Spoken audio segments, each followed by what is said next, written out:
Hello दोस्तों, एक बार फिर से आप सभी का स्वागत है अक्षय क्लासेस में। दोस्तों, आपसे एक ही रिक्वेस्ट है कि वीडियो को स्किप मत करिएगा। पूरा मॉडल पेपर का हल मैं कराऊंगा, एक भी पॉइंट नहीं छोड़ूंगा और समय की भी कोई बर्बादी नहीं होगी। पूरा समय आपका वसूल जाएगा। ठीक है, तो चलिए वीडियो को स्टार्ट करते हैं। सबसे पहले हम आपको ये बताएंगे कि परीक्षा में ब्लू या ब्लैक पेन तो यूज करिए और स्केल जरूर लेके आई जाइएगा। दोस्तों, अब ये हमारी हिंदी की होने वाली है, जो कि एक वायरल मॉडल पेपर की ये वीडियो है। इसमें मैं एक एक पॉइंट अच्छे तरीके से बताऊंगा और आप लोग जा करके परीक्षा में अच्छे तरीके से लिख करके आओगे और अच्छा नंबर भी मिलेगा। सबसे पहले जैसे ही आपको ऐसा ही एक पेपर मिलेगा, आपको अनुक्रमांक भर देना है ताकि आपका पेपर खोए भी नहीं और गिरे भी तो आप ही उठा लीजिए। उसके बाद नाम लिख देना है। उसके बाद आपको एक एक पॉइंट अच्छे तरीके से पढ़ लेना है। हमें कितना समय मिला है, क्या क्या करना है। तो सबसे पहले प्रारंभ से 15 मिनट आपको पढ़ने के लिए मिलेगा। ठीक है, निर्धारित है। इसमें दो खंड होंगे, खंड अ और खंड ब। कह रहा है कि आगे तीसरा पॉइंट दिया है कि प्रश्न में खंड अ में बहुविकल्पी प्रश्न है, जिसमें सही विकल्प का चयन करके ओ मार्कशीट पर आपको नीले या काले पॉइंट से भर देना है। ठीक है, अच्छे तरीके से भर दीजिएगा। चौथा पॉइंट है कि खंड अ में बहुविकल्पी प्रश्न हेतु प्रत्येक प्रश्न के लिए 1 अंक है, यानी कि 20 क्वेश्चन है इसमें और 20 नंबर आपको मिल जाएंगे। ओएमआर शीट पर उत्तर अंकित किए जाने के पश्चात उसे काट नहीं सकते हैं, आप चेंज नहीं कर सकते हैं, व्हाइटनर नहीं लगा सकते हैं। ये सारी चीज़ आपको ध्यान ही देना है। प्रत्येक प्रश्न के सम्मुख उनके निर्धारित अंक दिए गए हैं। और चलिए वीडियो को स्टार्ट करते हैं। हम लोग का आ गया बहुविकल्पी प्रश्न खंड अ। ठीक है, और पहला प्रश्न है कि बाबू गुलाब राय किस युग के लेखक हैं। तो ये पहला ऑप्शन है भारतेंद्र युग, द्विवेदी युग, शुक्ल युग या शुक्लांतर युग। तो इसका राइट आंसर हो जाएगा शुक्ल युग। कौन सा हो जाएगा? शुक्ल युग, ऑप्शन सी। आपका अगला क्वेश्चन है कि चिंतामणि किस विधा की रचना है। निबंध है कि कविता है, कहानी है या नाटक है। तो चिंतामणि जो है ये निबंध विधा की रचना है। हो जाएगा गब्बन किसकी रचना है। मुंशी प्रेमचंद, जयशंकर प्रसाद निराला या हरि कृष्ण प्रेमी। तो गबन जो है मुंशी प्रेमचंद की रचना है। किसकी रचना है? मुंशी प्रेमचंद की रचना है। चौथा ऑप्शन है कि शुक्ल युग की समयावधि है 1936 से 1943 ईस्वी तक, 1919 से 1938 ईस्वी तक या 19 से 1918 तक, या उपरोक्त में से कोई नहीं। तो इसका राइट आंसर बी हो जाएगा 1919 से लेकर के 1938 तक। अगला क्वेश्चन है कि नीड़ का निर्माण फिर किस विद्या की रचना है। जीवनी है, आत्मकथा है, साक्षात्कार है या भेंटवार्ता है या रेखा चित्र है। तो इसका राइट आंसर हो जाएगा कि यह एक आत्मकथा है। क्या है? आत्मकथा। अगला क्वेश्चन है कि प्रिय प्रवास किस युग की रचना है। तो इसका ऑप्शन यहाँ पे दिया गया है। ठीक है, ऑप्शन दिया गया है कि द्विवेदी युग की रचना है, भारतेंद्र युग की रचना है, प्रगतिवादी युग है या क्षयवादी युग है। तो इसका राइट आंसर हो जाएगा कि द्विवेदी युग की रचना है। मधुशाला किसकी रचना है। रामधारी सिंह दिनकर, हरिऔध, हरिवंश राय बच्चन या सुमित्रा नंदन पंत। तो इसका राइट आंसर हो जाएगा हरिवंश राय बच्चन। ये से याद करना है, ये सारे हाइलाइटर क्वेश्चन है। ठीक ना। भारत भारती किसकी रचना है। सिया राम शरण गुप्त, मैथिली शरण गुप्त, जयशंकर प्रसाद या महादेवी वर्मा। तो इसका राइट आंसर बी हो जाएगा मैथिली शरण गुप्त। देख रहे हैं ना, सबका एक एक नंबर यहाँ पर दिया है। आधुनिक काल कब से कब तक है। सन 1843 से अब तक, 1643 ईस्वी से 1843 ईस्वी तक, सन 1918 से 1936 तक, या सन 1936 से 1943 तक। तो इसका राइट आंसर हो जाएगा कि 1843 से लेकर के अब तक जो है आधुनिक काल ही है। मतीराम किस युग के कवि है। आधुनिक काल के हैं, आदि काल के हैं, भक्ति काल के हैं या रीति काल के हैं। तो मतीराम जो है रीति काल के कवि है। तो इसका राइट आंसर डी हो जाएगा। हास्य रस का अस्थाई भाव क्या है। शोक है, रति है, हास है या निर्वेद है। तो हास्य रस का अस्थाई भाव हास होता है, इसे याद रखना है, ये फेमस ये भी है।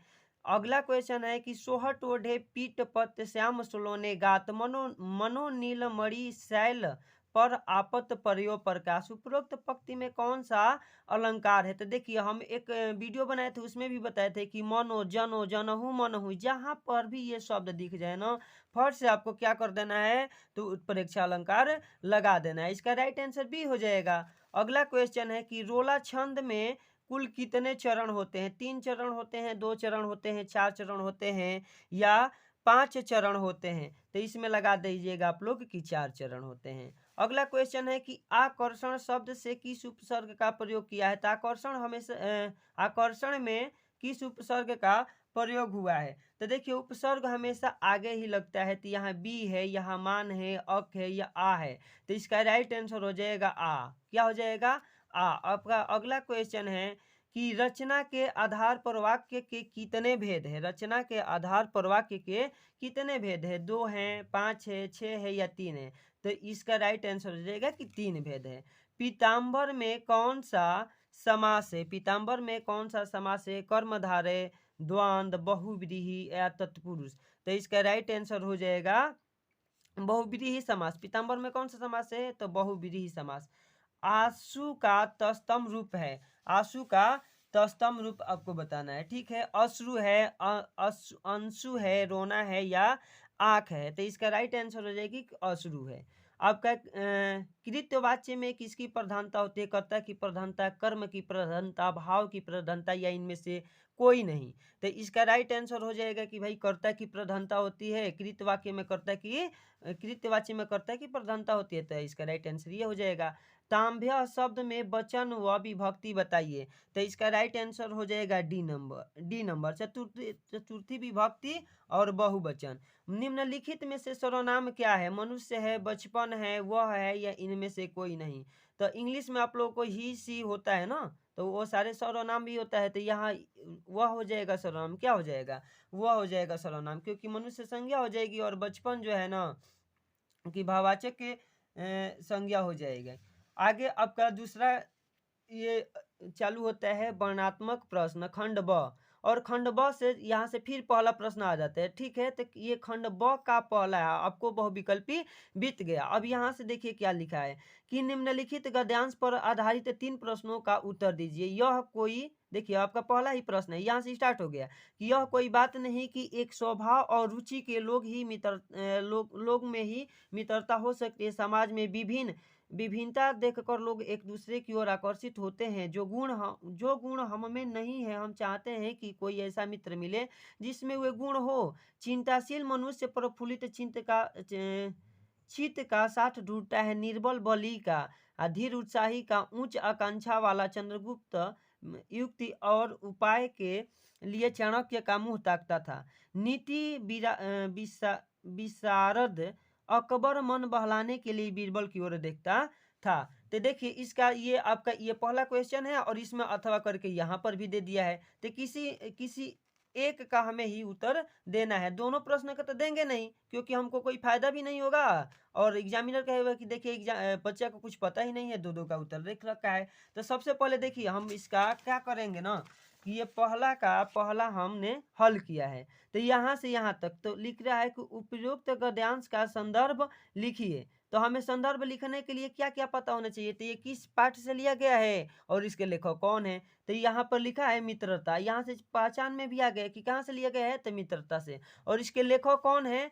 तो आचार्य रामचंद्र शुक्ल। तो अब देखिए यहाँ से स्टार्ट करके और यहाँ तक जो है लिख देते हैं। जैसे लिख दिए हैं कि यह कोई बाट डाट डाट डाट डाट की ओर देखता था, ताकि इससे एग्जामिनर को पता चल जाएगा कि बच्चा ने कहाँ से कहाँ तक का उत्तर दिया है और पहला का दिया है कि दूसरा के दिया है। तो इसमें लिखेंगे संदर्भ में कि प्रस्तुत गद्यांश हमारी पाठ्य पुस्तक हिंदी के गद्य खंड में संकलित मित्रता नामक पाठ से लिया गया है। इसके लेखक आचार्य रामचंद्र शुक्ल है। और यहाँ से ये हेडिंग थोड़ा सा बताना था, आपको बताया ही नहीं, पहले ही हल करा दिया, लेकिन ठीक है आप लोग ध्यान से देख लीजिए। प्रश्नोत्तर संख्या पहला लिख देना है, संदर्भ हो गया। उसके बाद व्याख्या किसका लिखना है? तो हमें व्याख्या जो लिखना है गद्यांश के रेखांकित अंश की व्याख्या। तो यहाँ से यह कोई बात नहीं है कि एक स्वभाव और रुचि के लोग में ही मित्रता हो सकती है, उसी को मैं अपने भाषा में लिख दिया हूँ। और आप लोग भी देख लीजिए कि लेखक का कहना है कि ये कोई बात नहीं है कि समाज में एक ही स्वभाव और विचार के लोगों के मध्य मित्रता होती है। समाज में अपने से अलग विचार देखकर लोग आकर्षित हो जाते हैं। यहाँ से लिखा गया है ना कि यहाँ से समाज में विभिन्नता देखकर लोग एक दूसरे की ओर आकर्षित हो जाते हैं। तो अलग विचार लोग देखते हैं ना तो उसकी ओर आकर्षित होने लगते हैं। वो सोचते हैं कि जो हम में गुण नहीं है उसमें शायद हो जाए, गुण हो जाएगा तो हमारी मित्रता आगे निभा जाएगी। अब अगला क्वेश्चन था 3 नंबर, देखिए कि लेखक के अनुसार समाज में विभिन्नता देखकर लोग एक दूसरे की ओर क्यों आकर्षित होते हैं। यहाँ से आप लोग लिख देंगे, ठीक है, कि समाज में विभिन्नता देखकर लोग एक दूसरे की ओर आकर्षित होते हैं क्योंकि जो गुण हम में नहीं है हम चाहते हैं कि ऐसा मित्र मिले जिसमें वो सारे गुण हैं। तो अपनी भाषा में हम लिख रखे हैं कि समाज में विभिन्नता देखकर लोग एक दूसरे की ओर आकर्षित हो जाते हैं क्योंकि वे सोचते हैं कि जो गुण उनमें नहीं है, मतलब हम में नहीं है, वे गुण उनके मित्र में मिल जाए। अब आपका ये क्वेश्चन हो गया। अब आएंगे दूसरा क्वेश्चन पे। तो देखिए ध्यान से पढ़िए, थोड़ा सा वीडियो हिल जा रही है लेकिन कोई बात नहीं। देखिए दिए गए पद्यांश पर आधारित 3 प्रश्नों का उत्तर दीजिए। यहाँ से प्रश्न स्टार्ट हो गया कि चरण कमल बंदो हरिराई जाकी कृपा पंगु गिरि लागो। देखिए आपका यहाँ से अगला है, लिखा गया है कि अंधे को सब कुछ दर्शाई बहिरो सुने गूंगी पुन बोले रंग चले सिर छत्र धराई। सूरदास, देख लिए ना, यहाँ आ गया सूरदास।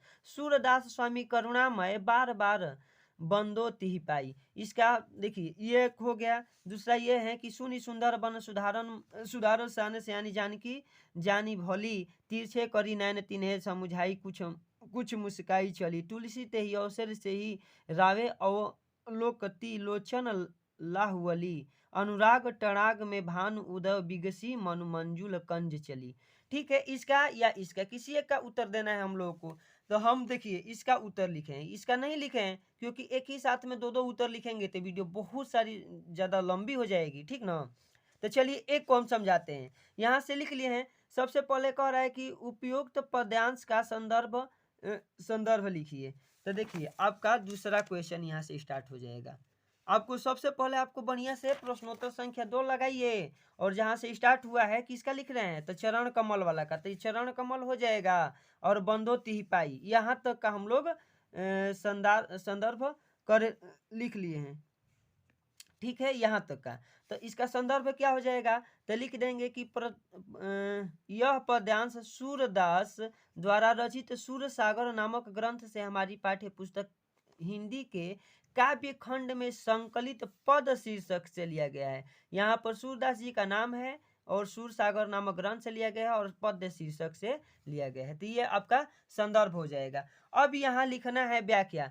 तो बहिरो सुनो गुंग पुली बोलो, माने बहिर सुनने लगता है, बहरा व्यक्ति सुनने लगता है और गुंगा जो है बोलने लगता है। इसका अपने भाषा में पहले समझ लीजिए। रंग चले, रंग मतलब होता है दरिद्र, कमजोर व्यक्ति, मतलब कि जिसके पास धन वगैरह न हो। और सिर छत्र धराई, इसका अपने भाषा में अब व्याख्या लिख देंगे कि देखिए कवि सूरदास जी कहते हैं कि श्री कृष्ण के चरणों के प्रभाव से बहरा व्यक्ति सुनने लगता है। देखिए यहाँ थोड़ा सा गलत लिख दिए थे, बहरा व्यक्ति सुनने लगता है, गूंगा फिर से बोलने लगता है और दरिद्र भी अपने सिर पर राज छत्र धारण कर लेता है। और इसमें पूछा गया है कि कौन सा अलंकार है, उपयुक्त पंक्तियों में कौन सा अलंकार है, तो उपयुक्त पंक्तियों में रूपक अलंकार है। यहाँ से दूसरा भी क्वेश्चन खत्म हो जाएगा, ठीक है। चलिए आपका नेक्स्ट क्वेश्चन है 3 नंबर कि दिए गए संस्कृत गद्यांश में से किसी एक का संदर्भ सहित हिंदी में अनुवाद कीजिए। ऐसा नगरी भारतीय संस्कृत भाष्यास्य केंद्र असली मस्त, इसका या मानव जीवन से का। तो हम इसका लिख रखे हैं, किसका, पहले वाला का लिख रखे हैं। अब पहले वाले का देखिए यहाँ पर प्रश्नोत्तर संख्या 3 आप लगा दीजिए और ऐसा नगरी यहाँ से स्टार्ट कीजिए, आप भाष्या कारित यहाँ तक और एक एक पढ़ करके अपने भाषा में लिखते चलिए। देखिए सबसे पहले संदर्भ में लिखेंगे कि प्रस्तुत गद्यांश हमारी पाठ्य पुस्तक हिंदी के संस्कृत खंड क्या है, संस्कृत खंड वाराणसी पाठ से उद्धृत है और इसका हिंदी अनुवाद कर देना है। लिखा गया है कि ऐसा नगरी भारतीय संस्कृत भाष्यास्य केंद्र स्थलम अस्ति, यहाँ से यहाँ तक हो जाएगा कि यह नगरी भारतीय संस्कृत और संस्कृत भाषा के केंद्र स्थली है। उसके आगे लिखना है कि इति एवं संस्कृत वाण्डगमस्य संस्कृत्ये आलोकः सर्वत्र पृश्यति, यहीं से संस्कृत साहित्य और संस्कृत का प्रकाश सभी जगह पर फैला है। पढ़ने में थोड़ा सा दिक्कत है संस्कृत। देखिए यहाँ लिखा है कि मुंगल युवराज दारासिकोह अत्रागत्य भारतीय दर्शन शस्त्राणम अध्ययनम अकरोत। यहाँ से पढ़ेंगे कि मुंगल युवराज दारासिकोह ने यहाँ आकर के भारतीय दर्शन शास्त्र का अध्ययन किया था। इसके आगे वाला का लिख देंगे कि संतेषा ज्ञानेन तथा प्रभावितः अभवतः यत् तेन उपनिषदाम अनुवाद फारसी भाषायाम करोत। इसका अर्थ हो जाएगा कि वह उनके ज्ञान से इतना प्रभावित हुआ कि उसने उपनिषदों का अनुवाद फारसी भाषा में करवाया था। तो यहाँ से आपका कितना नंबर हो जाएगा, तो संदर्भ लिखेंगे 2 नंबर और 3 नंबर अनुवाद लिख देंगे तो 5 नंबर यहाँ से आपका पक्का हो जाएगा। अब देखिए आपका नेक्स्ट क्वेश्चन चौथा दिया गया है कि दिए गए संस्कृत पद्यांश में से किसी एक का संदर्भ सहित हिंदी में अनुवाद कीजिए। ये पहला है और ये दूसरा है। यह दूसरा लिखा गया है कि सर्वे भवन्तु सुखिनः सर्वे सन्तु निरामया सर्वे भद्राणि पश्यन्तु माँ कश्चित् दुख भाग भवेत। इसका हमने संदर्भ सहित व्याख्या लिख रखा है। चलिए आपके क्वेश्चन नंबर 4 पे देखिए, सर्वे भयन्तु और दुख भाग भवेंतु तक। तो संदर्भ हो जाएगा कि प्रस्तुत पद्यांश हमारी पाठ्य पुस्तक के हिंदी के संस्कृत खंड के भारतीय संस्कृति पाठ से लिया गया है और इसका हिंदी में अनुवाद करेंगे कि सर्वे भवन्तु सुखिनः मने सभी सुखी हो, सर्वे संतु निरामया सब रोग रहित हो, सर्वे भद्राणि पश्यन्तु माँ कश्चित् दुख भाग भवेन्तु मने सभी का कल्याण हो और कोई भी दुख का भागी न बने। यहाँ तक ये इसका चौथा का हो जाएगा। चलिए आपका पांचवा क्वेश्चन दिखाते हैं। तो पांचवा क्वेश्चन जो है खंड काव्य वाला है। लिखा है कि अपने पठित खंड काव्य के आधार पर निम्नलिखित प्रश्नों में से किसी एक का उत्तर दीजिए। तो देखिए आपको अपने खंड काव्य को अच्छे तरीके से पढ़ लेना है और अपने जिले के अनुसार खंड काव्य लिखेंगे। इतना सारा लिखा है ना तो नहीं लिखेंगे।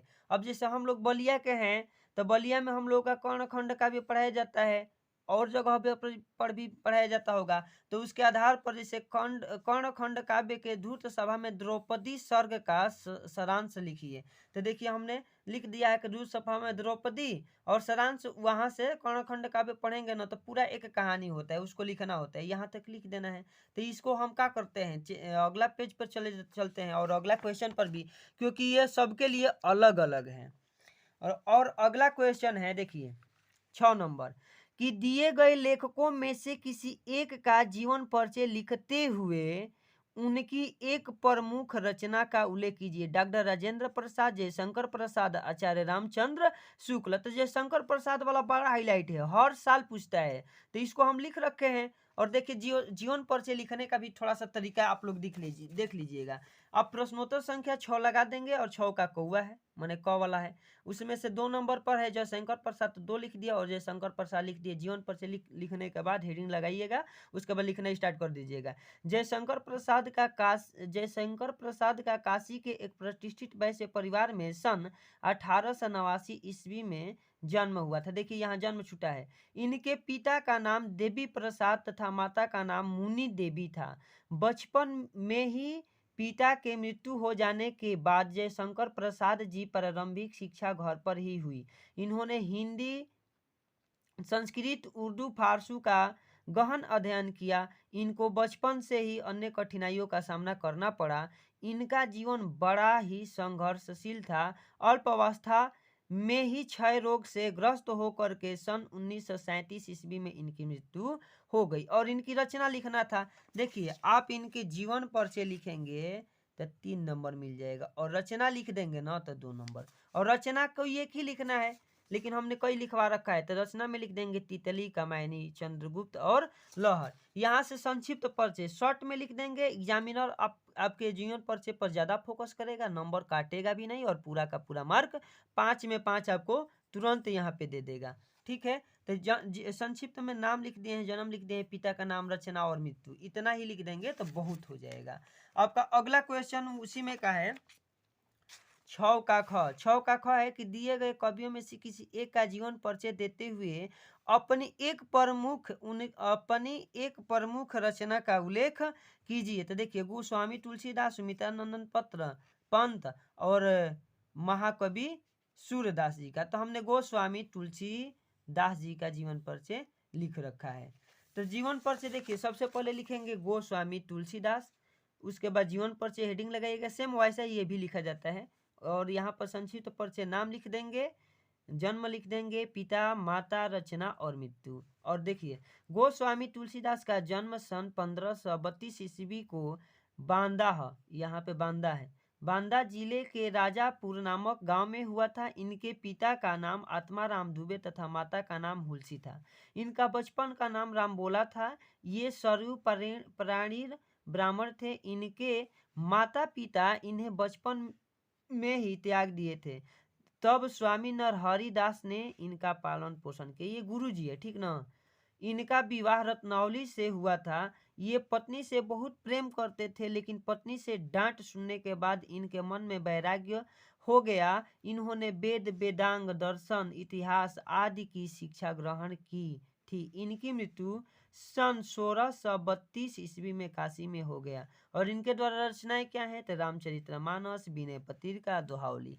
ठीक है, तो इन सारे बातों को ध्यान देना है। जो जो भी मुख्य पॉइंट है उसको थोड़ा हाईलाइटर कर लीजिएगा, याद भी करिए और अच्छे से लिखने की प्रैक्टिस डालिए, ताकि एकदम नंबर ना कटे। इतना मेहनत हम करके पढ़ा रहे हैं, फिर नंबर कट जाएगा तो फिर क्या रह ही जाएगा। ठीक है, आपका क्वेश्चन नंबर 7 है कि अपनी पाठ्य पुस्तक में से कंठस्थ कोई एक श्लोक लिखिए जो इस प्रश्न पत्र में न आया हो। इसके लिए आपको पूरे 2 नंबर मिलेंगे। कितने नंबर? 2 नंबर। लेकिन वो श्लोक इस प्रश्न पत्र में नहीं आना चाहिए। तो देखिए, प्रश्नोत्तर संख्या 7 लगा करके आपको लिख देना है कि अपदो दूरगामी च साक्षरो न च पंडित अमुख स्फुट वक्ता च यो जनाति स पंडित। मैंने एक श्लोक लिख रखा है और ये प्रबुद्धो ग्रामीण वाला पाठ से श्लोक लिखे हैं, तो इसके लिए मुझे 2 नंबर मिल जाएंगे। अब प्रश्न संख्या 8 पे चलना है और प्रश्नोत्तर संख्या 8 कह रहा है कि निम्नलिखित में से किन्हीं 2 प्रश्नों का उत्तर संस्कृत में दीजिए। हमें संस्कृत में देना है। पहला प्रश्न है कि भारतीय संस्कृते मूल किम अस्ति, और इसके अगले क्वेश्चन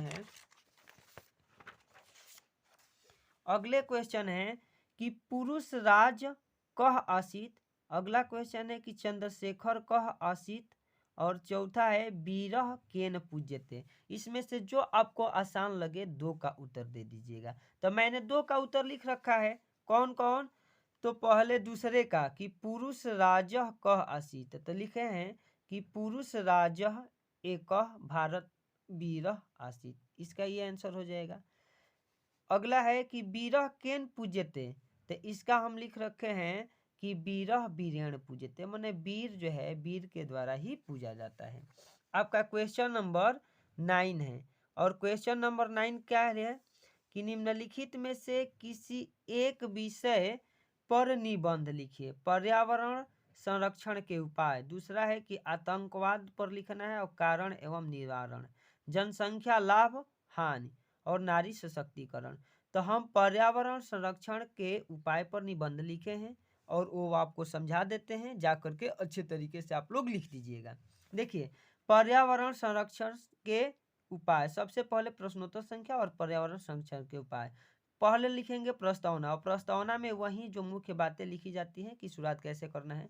तो देखिए, लिख दिए हैं कि आज का मानव औद्योगिकरण की जंजाल में फंसकर स्वयं भी मशीन का एक ऐसा निर्जीव पुर्जा बनकर रह गया है कि वह अपने पर्यावरण की शुद्धता की ध्यान नहीं रख रहा है। ये तो हो गया प्रस्तावना। उसके आगे लिखना है एक संरक्षण के उपाय में, तो हेडिंग कई ठो लगा देना है आपको। जैसे मैंने लगा रखा है कि पेड़ों की कटाई पर रोक। यदि पेड़ों की कटाई पर रोक लगा दी जाए तो पर्यावरण का रक्षा हो जाएगा।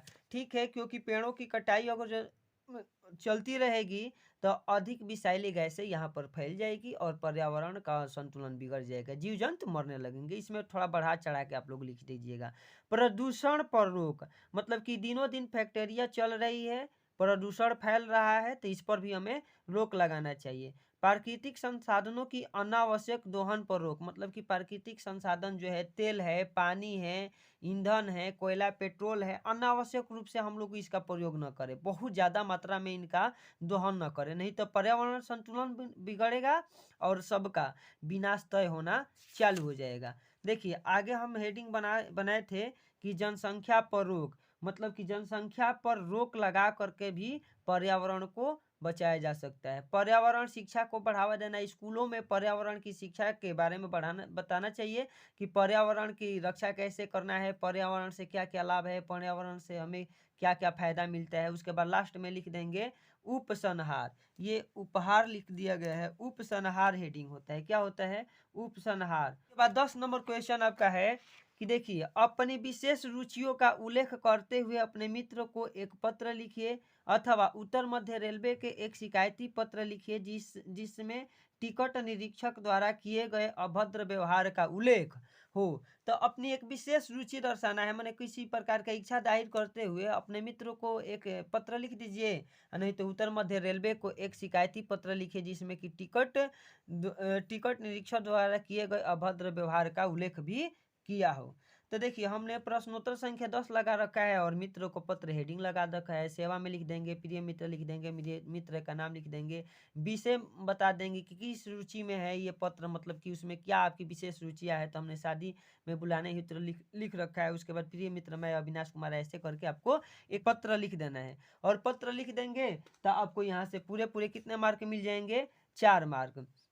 तो चलिए यहाँ पर पूरे आपका क्वेश्चन का आप लोगों का सोल्यूशन हम करा दिए। तो दोस्तों अगर ये वीडियो आप लोगों को अच्छी लगी है तो वीडियो पर लाइक कर दीजिए, वीडियो पर कमेंट कर दीजिए। और हमने इतनी मेहनत से आपको पढ़ाया है तो अगर जो न पहली बार हमारे चैनल पर आए हैं तो सब्सक्राइब जरूर कर दीजिएगा और शेयर कर दीजिए।